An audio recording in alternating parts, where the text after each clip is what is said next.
Assalamualaikum warahmatullahi wabarakatuh. Kenalkan, nama saya Hakiki Waskitapsari dari kelas 12 IPA 3, SMA Negeri 1 Tarumajaya. Pada hari ini, saya ingin mempresentasikan tentang sistem peredaran darah, tentang keringat, fase menstruasi, dan mengenai urin serta prosesnya. Langsung saja boleh dimulai.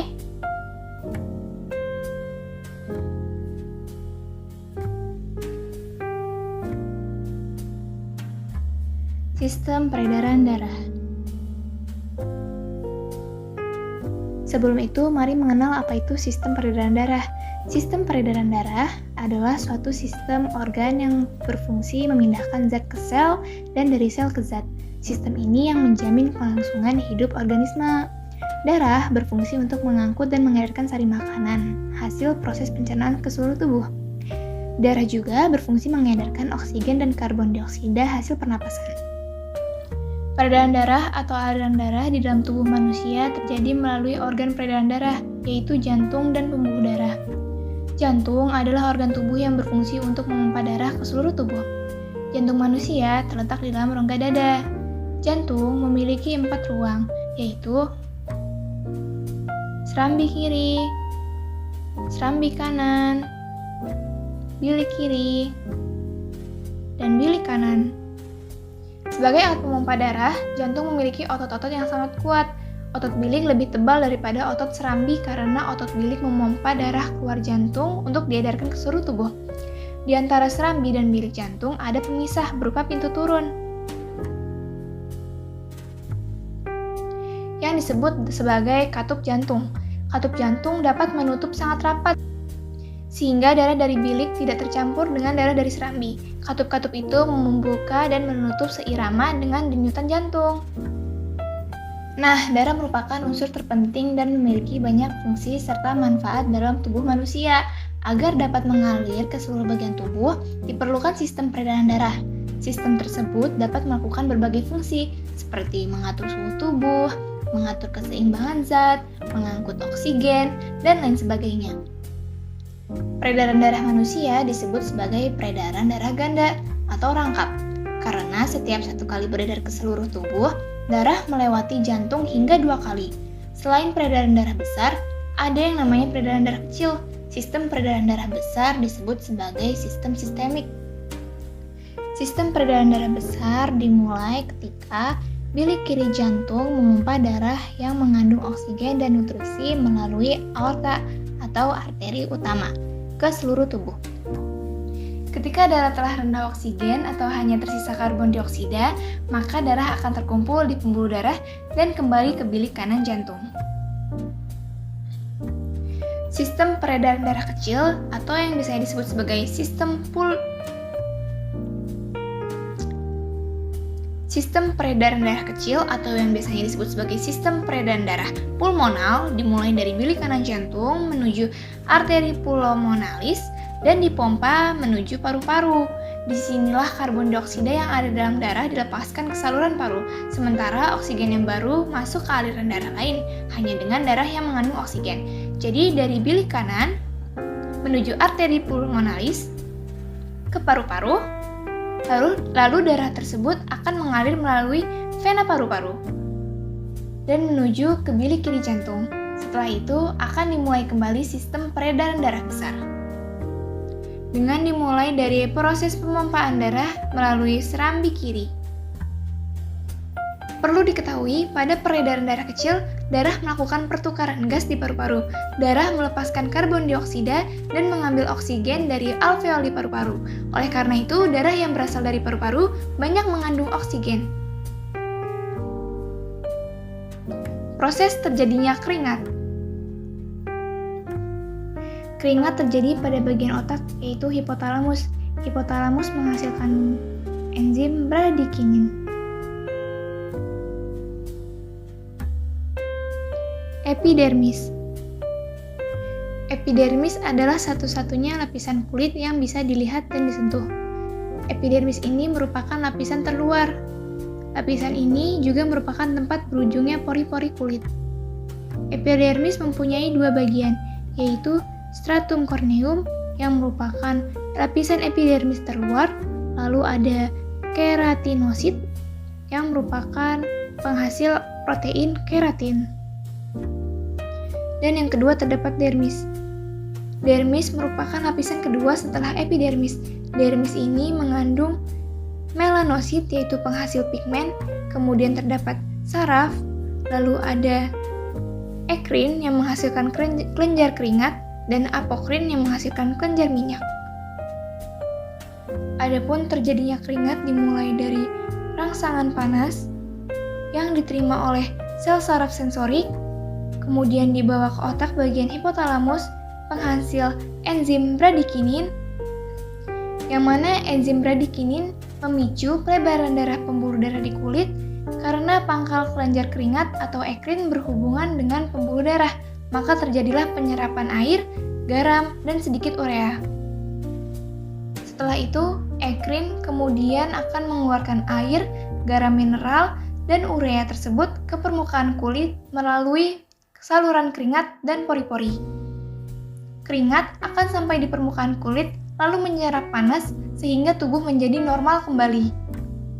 Apokrin biasanya berhubungan dengan folikel rambut dan terus-menerus mengeluarkan keringat berlemak. Kelenjar keringat apokrin pada tubuh terletak pada beberapa bagian, yaitu ketiak, selangkangan, kelopak mata, saluran telinga, dada, dan alat kelamin. Keringat dari apokrin naik ke permukaan kulit melalui folikel rambut. Banyak yang beranggapan bahwa keringat dari apokrin mengeluarkan bau, tetapi nyatanya aroma tak sedap tersebut muncul dari bakteri dan kuman pada kulit. Lapisan terakhir yaitu hipodermis, yang biasanya disebut dengan subkutan atau subkutis, mengandung jaringan kolagen dan sel lemak yang bertugas untuk melindungi tubuh dari suhu dingin maupun suhu panas.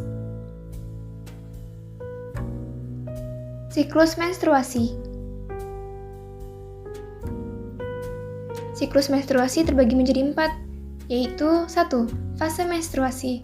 Fase menstruasi ditandai dengan luruhnya endometrium atau dinding rahim yang berisi pembuluh darah dan cairan lendir. Fase ini dimulai sejak hari pertama menstruasi dan berlangsung selama 4-6 hari. 2. Fase folikuler. Memasuki fase folikuler, ovarium akan membentuk folikel yang berisi sel telur yang belum matang.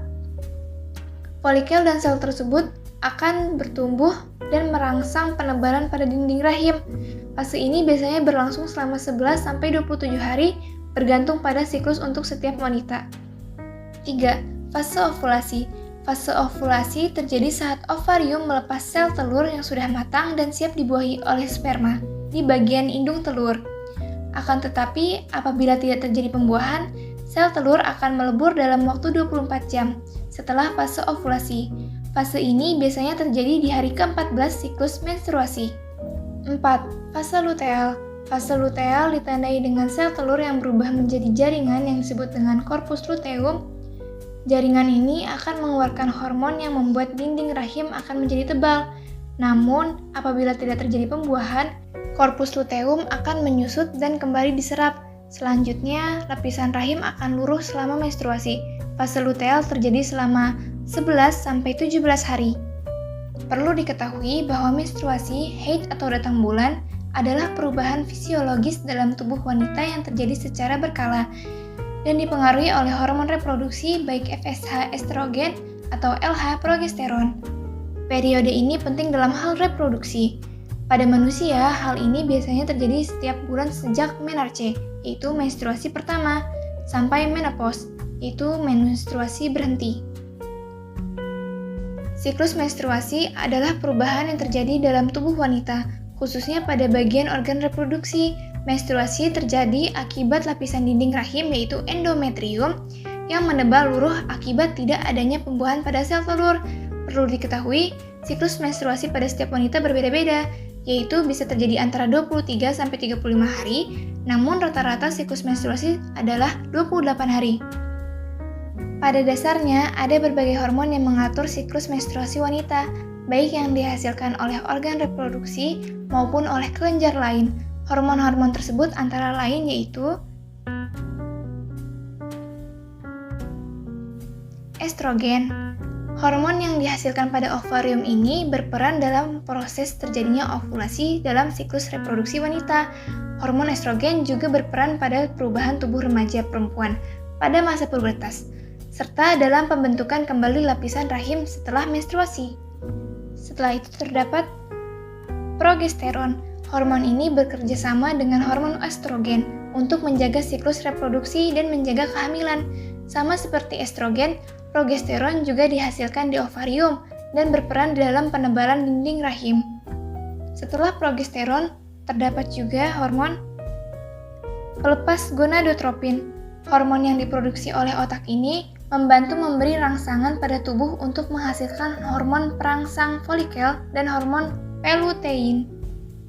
Kemudian terdapat juga hormon perangsang folikel. Hormon ini merangsang ovarium untuk menghasilkan sel telur dan proses ovulasi. Setelah itu, yang terakhir, terdapat lutein. Hormon lutein ini diproduksi di kelenjar pituitari yang ada di bagian bawah otak dan memiliki fungsi untuk membantu sel telur di dalam ovarium matang dan siap untuk dilepaskan. Pembahasan terakhir yaitu proses terbentuknya urin. Urin adalah cairan sisa yang diekskresikan oleh ginjal kemudian dikeluarkan dari dalam tubuh melalui saluran kemih di dalam proses urinasi. Ekskresi urin diperlukan untuk membuang molekul-molekul sisa dalam darah, seperti racun dan limbah, yang disaring oleh ginjal untuk menjaga homeostasis, yaitu proses mempertahankan atau melepaskan panas untuk menjaga kestabilan tubuh manusia. Cairan tubuh. Urin disaring melalui ginjal, lalu dibawa ke ureter, kemudian dibawa ke kandung kemih, dan dibuang melalui uretra. Berikut 3 langkah utama pembentukan urin. 1. Glomerulus. 2. Reabsorpsi. 3. Sekresi. Setiap ginjal mengandung lebih dari 1 juta struktur kecil yang disebut nefron. Nefron adalah bagian terpenting dari setiap ginjal. Mereka mengambil darah, memetabolisme nutrisi, dan membantu mengeluarkan produk limbah dari darah yang disaring. Masing-masing memiliki kumpulan struktur internalnya sendiri. Setiap nefron memiliki glomerulus yang merupakan tempat penyaringan darah. Saat darah mengalir melalui glomerulus, tekanan darah mendorong air dan zat terlarut dari kapiler ke dalam kapsul melalui membran filtrasi. Filtrasi glomerulus ini mengawali proses pembentukan urin. Membran filtrasi menjaga sel darah dan protein besar dalam darah. Di dalam glomerulus, tekanan darah mendorong cairan dari kapiler ke dalam kapsul glomerulus melalui lapisan sel khusus. Lapisan ini, membran filtrasi, memungkinkan dan zat terlarut kecil lewat, tetapi menghalangi sel darah dan protein besar. Filtrat, cairan yang telah melewati membran, mengalir dari kapsul glomerulus lebih jauh ke dalam nefron. Pemindahan nutrisi dan air kembali ke darah glomerulus, menyaring air dan zat terlarut kecil keluar dari darah. Filtrat yang dihasilkan mengandung limbah tetapi juga zat lain yang dibutuhkan di tubuh. Ketika filtrat keluar dari glomerulus, ia mengalir ke saluran di nefron yang disebut dengan tubulus ginjal. Saat bergerak, zat yang dibutuhkan dan beberapa air yang diserap kembali melalui dinding tabung ke kapiler yang berdekatan.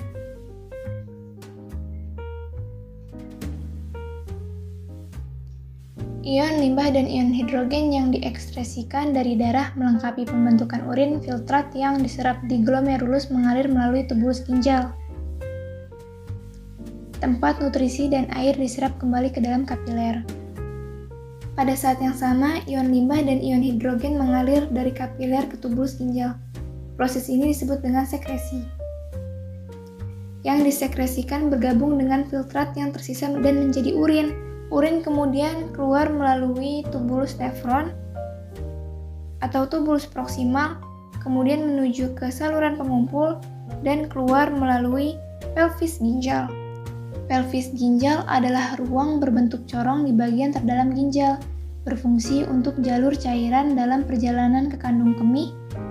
Sekian dari saya, Hakiki Waskita Apsari. Bila ada salah kata, saya mohon maaf, dan sekian, terima kasih.